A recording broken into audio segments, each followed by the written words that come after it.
الحمد لله وكفى وسلام على عباده الذين اصطفى أما بعد فأعوذ بالله من الشيطان الرجيم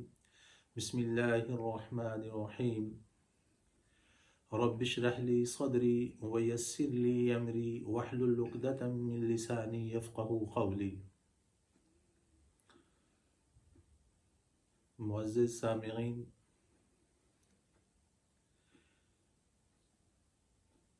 حالات حاضرہ کو دیکھتے ہوئے سانحہ مری پر کچھ باتیں گوشے گزار کرنی ہیں کہ قرآن پاک اسلام ان واقعات کے بارے میں ہماری کس طرح سے رہنمائی کرتا ہے اور انسان دوسرے انسان کے لیے کیا کچھ کر سکتا ہے ان حالات میں. قرب و جوار میں رہنے والے لوگ اور دوسرے انسان جو محفوظ ہیں، قریب ہیں، جو صاحب ثروت بھی ہیں، ان کی کیا ذمہ داریاں ہیں. پہلی بات تو اس بات کو سمجھ لینا چاہیے کہ قرآن پاک نے عالمی نقصانات، تباہ کاریاں، عالمی معاملات جو اس طرح کے ہوتے ہیں جس میں شدید برف باری ہو جاتی ہے، کہیں پر فلڈ سیلاب آ جاتا ہے،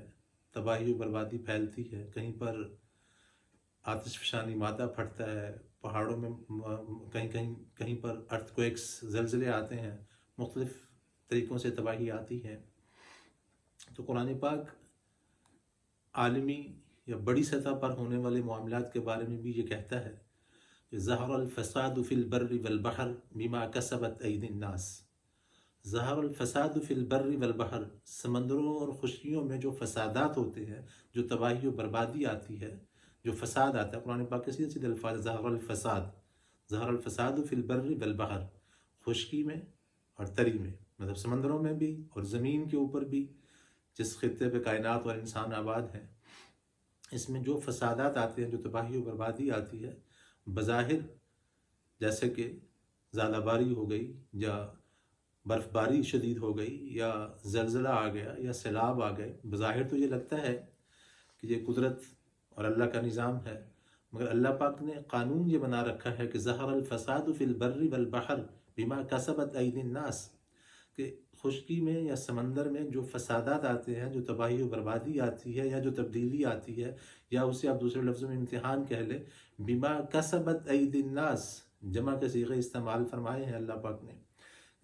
کیا ہوتا ہے کہ وہ انسانوں کے کسب اور اعمال و افعال کی وجہ سے سب کچھ ہوتا ہے. اللہ تو سراپا سر انسانوں پر رحم و کرم ہی کرنا چاہتے ہیں، مگر انسان اپنے اعمال کی وجہ سے کچھ نہ کچھ ایسے معاملات کریٹ کرتا ہے جس سے عالمی معاملات میں بھی تبدیلی آتی ہے. اصل میں چونکہ کائنات انسان کے لیے بنائی گئی ہے، تو انسانوں کے جب اعمال میں تبدیلی آئے گی، انسان بے روی کا شکار ہوگا یا لرزش کی طرف جائے گا یا کچھ ایسے اعمال کا مرتکب ہوگا جو فطرتی قوانین سے ہٹیں گے، یا عالمی یا اسلامی قوانین جو ہیں، یا دوسرے لفظوں میں اسلام فطرت کا دوسرا نام ہے، یا فطری قوانین سے آپ ہٹیں گے تو ایسے معاملات کریٹ ہوں گے. پھر ایون قرآن پاک کا مطالعہ کیا جائے تو اللہ پاک اس بات کو بھی واضح کر رہے ہیں کہ یہ تو بات ہو رہی تھی نا عالمی سطح پر یا انڈیویجول بڑے پیمانے پر جو تبدیلی، فسادات اور بربادی آتی ہے، وہ بما کسبت ایدی الناس، یدن جمع کے صیغے ہیں، تو انسانوں کے کسب، انسانوں کے اعمال کی وجہ سے ہو رہا ہوتا ہے. انڈیویجولی اگر دیکھا جائے، فرد واحد کو دیکھیں، کچھ انسانوں کو دیکھیں، تو قرآن پاک اس کو بھی کھول کے بیان کرتا ہے کہ ما اصابکم من مصیبت فبما کسبت ایدیکم ویعفو عن کثیر، کہ انسانوں پر، تم پر جو معاملات، ما اصابکم من مصیبت، آپ پر بھی جو مصیبتیں آتی ہیں، فبما کسبت ایدیکم، وہ بھی آپ کے اپنے ہاتھوں کے کیے ہوئے افعال اور کرتوت ہوتے ہیں، ویعفو عن کثیر، اور کثیر چیزیں، کثرت والے گناہ جو انسان کے ہوتے ہیں وہ اللہ اور بندے کے معاملات ہوتے ہیں تو اللہ ان کو معاف کر رہا ہوتا ہے. اللہ کے احکامات میں کچھ صغائر، بعض جگہ کبائر بھی ہوتے ہیں، انسان صغیرہ کبیرہ گناہوں کا مرتکب ہوتا ہے، براہ راست اس کا تعلق اللہ کے احکامات سے ہوتا ہے تو اللہ وہ نظر انداز کر دیتے ہیں. مگر وہ چیزیں جو اللہ کے حکم تو ہے ہی ہیں، اللہ نے بھی منع فرمایا ہوتا ہے، مگر وہ حقوق العباد بھی ہوتے ہیں، انسانوں کے بھی حق ہوتے ہیں. جب انسان حقوق العباد کو سلب کرتا ہے، حقوق العباد کے معاملات میں لاپرواہی کا مرتکب ہوتا ہے، غفلت کا شکار ہوتا ہے، اللہ جل جلالہ کا قانون یہی ہے کہ اللہ نے انسان کو جو کائنات میں بھیجا ہے نا تو قسم اٹھا رکھی ہے، والعصر، مجھے قسم ہے زمانے کی، ان الانسان لفی خسر، بے شک انسان خسارے، تباہی و بربادی اور گھاٹے کی طرف جا رہا ہے۔ مگر فرمایا والعصر، مجھے قسم ہے زمانے کی، عصر کی، عصر کے وقت کی، عصر کی نماز کے قریب کی مختلف روایات آتی ہیں تفسیر میں، مگر مطلقاً زمانہ بھی مراد ہے عصر سے۔ تو چونکہ زمانے میں ہی یہ معاملات ہوتے ہیں، اس لیے اللہ نے زمانے کی قسم اٹھائی ہے، والعصر ان الانسان لفی خسر، بے شک اللہ، مجھے قسم ہے وقت عصر کی یا وقت کی یا زمانے کی، کہ انسان خسارے میں ہے، تباہی و بربادی کی طرف جا رہا ہے، مگر وہ لوگ الا الذین آمنوا وعملوا الصالحات، جو ایمان لاتے ہیں اور اعمال صالحہ اختیار کرتے ہیں۔ تو وہ لوگ جو دو کام خود کرتے ہیں اپنے لیے، ایمان لاتے ہیں اور اعمال صالحہ کرتے ہیں، وہ بھی اس خسارے سے، اس تباہی و بربادی سے بچ نہیں سکتے۔ اگلے دو کام، وَتَوَاصَوْا بِالْحَقِّ وَتَوَاصَوْا بِالصَّبْرِ، پہلی جو بات اِلَّا الَّذِينَ آمَنُوا، اس کا دوسرا نام قرآن پاک نے حق رکھ دیا کہ وہ اسی ایمان کی حق بات کی لوگوں کو تلقین بھی کرتے ہیں۔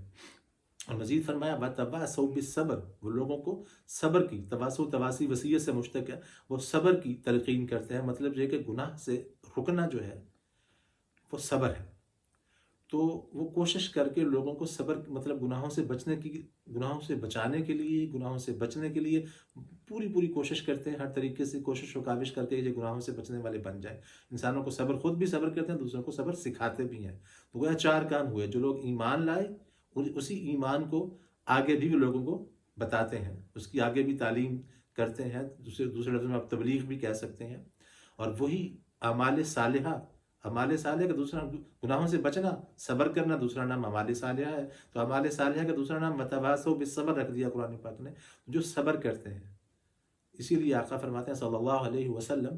خیر الناس من ينفع الناس، او کما قال، تم میں سب سے بہترین انسان وہ ہے جو دوسرے انسانوں کے لیے نفع رسانی کا باعث بنتا ہے، ان کے لیے مفید ثابت ہوتا ہے، ان کے لیے اچھائیاں، بھلائیاں اور آسانیاں ڈھونڈتا ہے۔ اسی لیے تو اصول ہے اسلام کا کہ یسروا ولا تعسروا، آسانیاں کرو، امت کے لیے تنگیاں نہ کرو، بشروا، خوشخبریاں دو، ولا تنفروا، نفرت نہ دلاؤ۔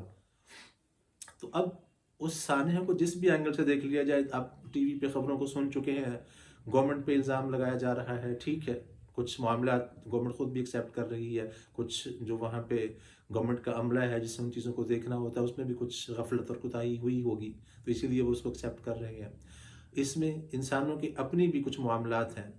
کچھ پیرا روی ہے، جو ڈسپلن دیا گیا ہے اس کو فالو نہیں کیا گیا، بہت زیادہ لوگ اندر چلے گئے، پھر رستے جو ہیں وہ ٹرک، کیا کیا چیزیں ڈفرینٹ اس کی وجوہات آ رہی ہیں، کچھ وہ چیزیں بیچنے والے لوگ تھے، ٹرک کھڑے کر دیے فلان، غرض اس کو جس بھی اینگل سے دیکھیں، جن بندوں پہ بھی ڈالتے رہیں، قرآن پاک کا انداز کیا ہے، وہ اجتماعی بات کر رہا ہے کہ آپ کی خشکی میں، سمندروں میں جو فسادات آ رہے ہیں وہ انسانوں کی بدعمالی کی وجہ سے آ رہے ہیں، انسانوں کے افعال جس بھی طرح کے ہوں گے اس کا رزلٹ اس طرح ہی اس کی طرف آئے گا۔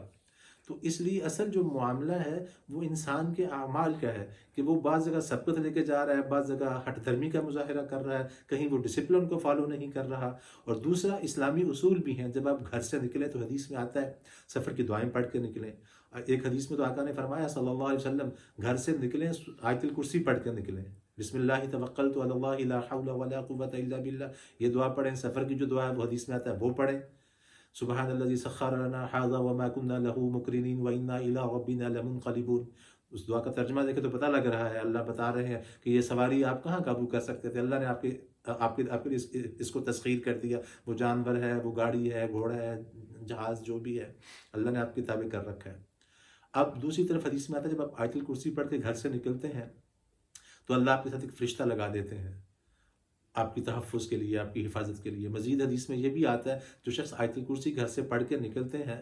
تو وہ ہمیشہ فاتح واپس لوٹتے ہیں، مفتون نہیں ہوتے، شکست نہیں کھاتے، اور جب تک وہ سفر میں رہتے ہیں اللہ ان کی حفاظت فرماتا رہتا ہے۔ ہم سے کچھ اس قسم کی کوتاہیاں بھی ہوتی ہیں، اصل چونکہ نظام جو ہے وہ تو اللہ کے پاس موجود ہے، لا حفیظ الا اللہ، کوئی حفاظت کرنے والا نہیں سوائے اللہ کے۔ جب اللہ حفاظت کا سامان چاہتے ہیں تو موت کے سامان کے اندر سے بھی انسان کو نکال لیتے ہیں۔ تو اصل میں یہ جو حالات آتے ہیں، قرآن پاک جو کہتا ہے جب حالات آپ کے سامنے تو فَاعْتَبِرُوا یَا أُولِي الْأَبْصَارِ، جن کو اللہ نے بصیرت اور عقل دی ہے وہ نصیحت پکڑتے ہیں ایسی چیزوں سے۔ دعا ہے اللہ امت مسلمہ کو اتفاق و اتحاد اور صبر کی توفیق عطا فرمائے، معاملات کو فطری طور پر جو قوانین ہیں ملکی اور اس قسم کے علاقوں کے جو رولز ہیں، جو ریگولیشنز ہیں ان کو فالو کرنا بھی ہمیں سکھا دے، اور ہم پر رحم و کرم کا معاملہ فرمائے، اور ہم سنت کو اور جو نیچرل قوانین ہیں، قدرتی سسٹمز جو بنے ہوئے ہیں، ان کو سمجھنے والے بن جائیں، اور گناہوں پر جہاں جہاں ہم سے چھوٹی چھوٹی غلطیاں اور مطلب اس قسم کے معاملات ہوتے ہیں، تو قرآن پاک کہہ رہا ہے آپ جب استغفار کی طرف آئیں گے تو اللہ نہ صرف آپ کے گناہوں کو معاف کرے گا، آخری آیت پڑھوں گا،